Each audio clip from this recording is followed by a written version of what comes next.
गीताई माऊली माझी, तिचा मी बाळ नेणता, पडता रडता घेई उचलून कडेवरी।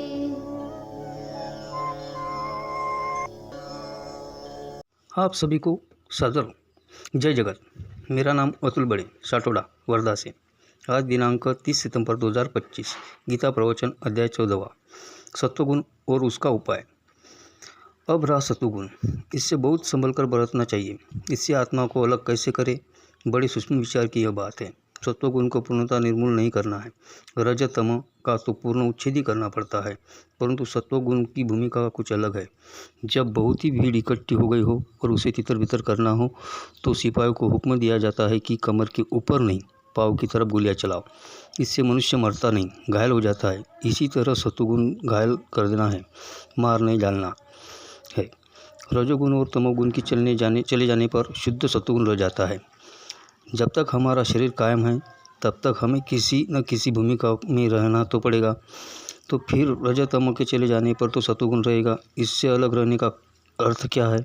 सत्वगुण का अभिमान हो जाता है।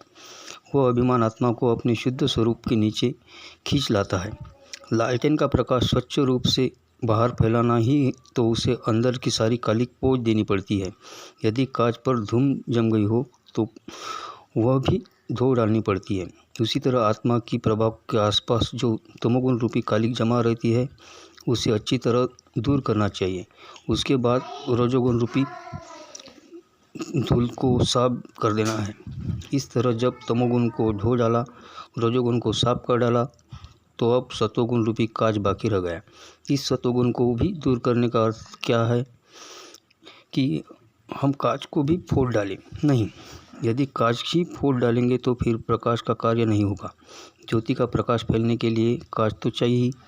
अंततः इस शुद्ध चमत्कार कांच को फोड़े तो नहीं, परंतु एक ऐसा छोटा सा कागज़ का टुकड़ा उसके सामने जरूर लगा दे जिससे कांच चकाचौंध न हो जाए। फिर आँखों को चकाचौंध न होने देने की ज़रूरत है। सत्वगुण पर विजय पाने का अर्थ यह है कि उसके प्रति हमारा अभिमान, हमारी आसक्ति हट जाए। सत्वगुण से काम तो लेना है, परंतु सावधानी से और युक्ति से। सत्वगुण को निरंकारी बना देना चाहिए। धन्यवाद।